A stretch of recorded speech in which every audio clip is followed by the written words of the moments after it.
ये मैं अच्छा से नहीं कर पाऊंगा जी। इस जगह का नाम है धर्मारण्य। ये धर्म का ही अरण्य है। ये हमारे सनातन धर्म में सप्तारण्य, सप्त नदियां, सप्त ऋषि ये प्रमुख है। सप्तारण्य में प्रथम 3 अरण्य पुण्य के अरण्य है। प्रथम पुष्कारण्य, पुष्कर राजस्थान, दूसरा नैमिषारण्य लखनऊ सीतापुर का क्षेत्र, और तीसरा ये धर्मारण्य है। तो इसका धर्मारण्य नाम क्यों पड़ा?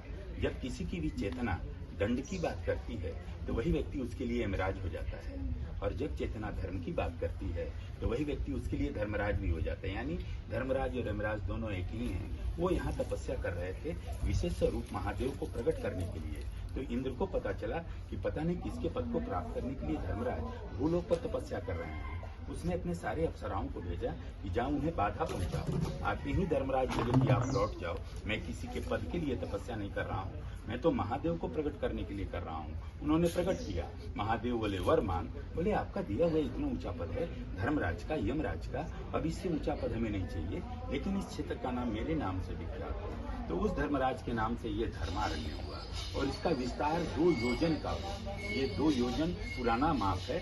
1 योजन में 4 कोस होते हैं, 2 योजन में 8 कोस, लगभग 16 वर्ग मील में ये धर्मारण्य क्षेत्र फैला हुआ है। इसी में गया का पंचकोशी तीर्थ आता है, जिसमें तर्पण और पिंडदान का महत्व आया है।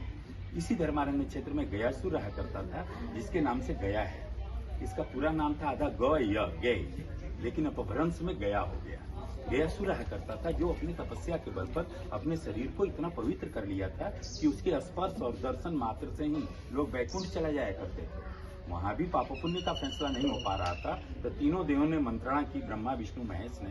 तो ब्रह्मा जी ने कहा कि ठीक है, मैं भूलोक पर जाता हूँ, कहता हूँ गयासुर तुम्हारा शरीर अति पवित्र है, ये शरीर देवताओं को यज्ञ करने के लिए दे दो। वो अति प्रसन्न हुआ। उसका शरीर था 5 कोस में, लगभग 15 किलोमीटर, और उसका जो वक्षस्थल है अभी वर्तमान में विष्णुपाद है।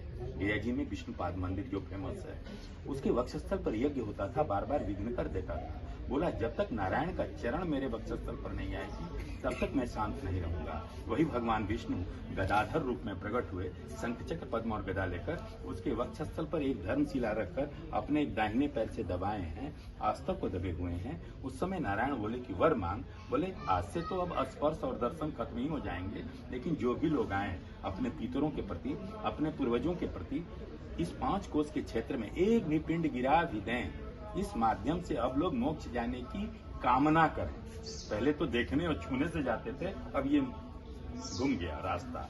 अब कामना करें तब आपके पितर मोक्ष को जाएंगे, मोक्ष तो उनको देना है। तब से ये गया पिंडदान की पद्धति चली आ रही है। अब आइए त्रेता युग। त्रेता में राम ने जो लंका पर विजय प्राप्त किया, रावण तो ब्राह्मण था, सारे उसके वंशज थे। प्रवृत्ति राक्षस की ब्रह्म राक्षस हुआ रावण। विजय प्राप्त करके लौटते समय वनवास के दौरान ही माँ सीता जी ने दशरथ जी और सूर्यवंश के पूर्वजों का गया जी में पिंडदान किया। उसके बाद अयोध्या में जाकर राज्याभिषेक हुआ, क्योंकि 14 वर्ष के वनवास से लौट रहे थे। फिर अपने कुल पुरोहित गुरु वशिष्ठ से पूछते हैं, प्रभु मैं जो हूँ सो हूँ, केवल और केवल आप जानते हो कि मैं कौन हूँ। मेरे माता पिता भी नहीं जानते कि मैं कौन हूँ। राम कह रहे हैं, लेकिन नर रूप में हूँ और इस भूलोक पर। मैंने वहाँ रावण से ही सारे ब्रह्म राक्षसों को मारा है, ये तो सूर्यवंश में कलंक हो जाएगा, इसका निवारण का उपाय बताएं। तो गुरु वशिष्ठ बोले, राम तुम अपनी तीनों माताओं के साथ केवल धर्मारण्य की यात्रा कर लो, यहाँ आने मात्र से ही सारे दोष पाप राशि दूर हो जाते हैं। अगर कर्मकांड कर लिया गया, जैसे पिंडदान कर लिया गया, यहाँ एक और विश्व प्रसिद्ध त्रिपिंडी श्राद्ध होती है, वो कर लिया गया तो ये और दिव्य हो जाता है। तो त्रेता में राम आए हैं अपनी तीनों माताओं के साथ। अब आइए द्वापर, कृष्ण का युग। दोनों तरफ सेनाएं खड़ी हैं कुरुक्षेत्र में। भगवान कृष्ण समझते थे कि जब तक आचार्य द्रोण कौरवों की तरफ हैं, मैं युद्ध नहीं जीत सकता। इनको शांत किया है, इनको शांत करने के लिए युक्ति बोले। अश्वत्थामा हतः नरो वा कुंजरो वा। अश्वत्थामा नाम की हाथी मारी गई, या आचार्य द्रोण के पुत्र, ये कौन बोलेगा? भगवान कृष्ण बोले ये धर्मराज हैं, युधिष्ठिर हैं, सत्य के प्रतीक हैं, यही बोलेंगे तब दोनों तरफ की सेनाएं मान जाएंगी। कृष्ण कह रहे हैं मैं भी बोलूंगा तो कोई नहीं मानेगा, क्योंकि सभी हमें लोग छलिया कहते हैं। जैसे ही धर्मराज बोले अश्वत्थामा हतः नरः पर जैसे ही आए, भगवान कृष्ण बोले बस यहीं पर मेरा काम हो गया। वो पांचजन शंख ध्वनि कर दिए, इसके साथ सारे पांडव शंख ध्वनि करने लगे, बाकी के शब्द सुनाई नहीं पड़े। आचार्य द्रोण समझे मेरा पुत्र मारा गया, क्योंकि ये धर्मराज बोल रहा है, अगर कृष्ण भी बोलते तो मैं नहीं मानता। धनुष बाण अपना रथ पर रख करके पुत्र शोक में धरती पर बैठ गए। तब तक द्रौपदी का भाई धृष्टद्युम्न उनका सर कत्ल कर दिया। महाभारत के बाद भगवान कृष्ण बोले, युधिष्ठिर, वो तुम्हारे गुरु भी थे और ब्राह्मण भी, और तुम्हारे खानदान को गुरुदोष और ब्रह्मदोष लगा। इसकी प्रायश्चित होनी चाहिए। इसके प्रायश्चित के लिए तुम्हें 3 राजसूय यज्ञ करने पड़ेंगे।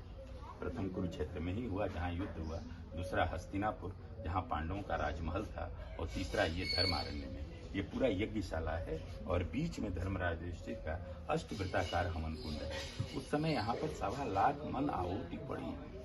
तो व्यासराध्य के अंतर्गत तीसरे दिन का पिंडदान यहाँ का है। आश्विन, पितृपक्ष, कृष्ण पक्ष, तृतीया, भारत और विश्व से लोग आकर बैठकर यहाँ पिंडदान करते हैं। यहाँ कहीं भी बैठकर पिंड कर करके पिंडों को उठा करके धर्मराज युधिष्ठिर के हवन कुंड में विसर्जन करने से यदि उनके पितृ अभी भी दोष पाप प्रायश्चित में पड़े हुए हों तो उनको वैकुंठ प्राप्त होता है। ऐसे मेरे शास्त्रों की मान्यता है। अश्वत्थामा जिंदा था, मारी गई थी यहाँ थी। ये सोचा ये लोग मेरे पिता को छल से मार दिए, मैं भी इस पृथ्वी से क्षत्रिय वंश का ही नाश कर दूंगा। उसके पास ब्रह्मास्त्र था। उस समय अभिमन्यु तो 7वें फाटक के दौरान मारे गए थे, लेकिन उनकी पत्नी उत्तरा के गर्भ में राजा परीक्षित आ चुके थे। ब्रह्मास्त्र चला देता है अश्वत्थामा की, पांडवों का आने वाला वंश ही हम नष्ट कर देंगे। ब्रह्मास्त्र लगते ही राजा परीक्षित तो गर्भ में ही तमाम हो गए। लेकिन उस समय भगवान कृष्ण हस्तिनापुर में ही उपस्थित थे। दौड़ी हुई आई उत्तरा राजमहल से, कही कि प्रभु मेरे गर्भ में आग लगी हुई है, घोर पीड़ा हो रही है, आप देखो। वो तो समझ गए कि ब्रह्मास्त्र लग गया।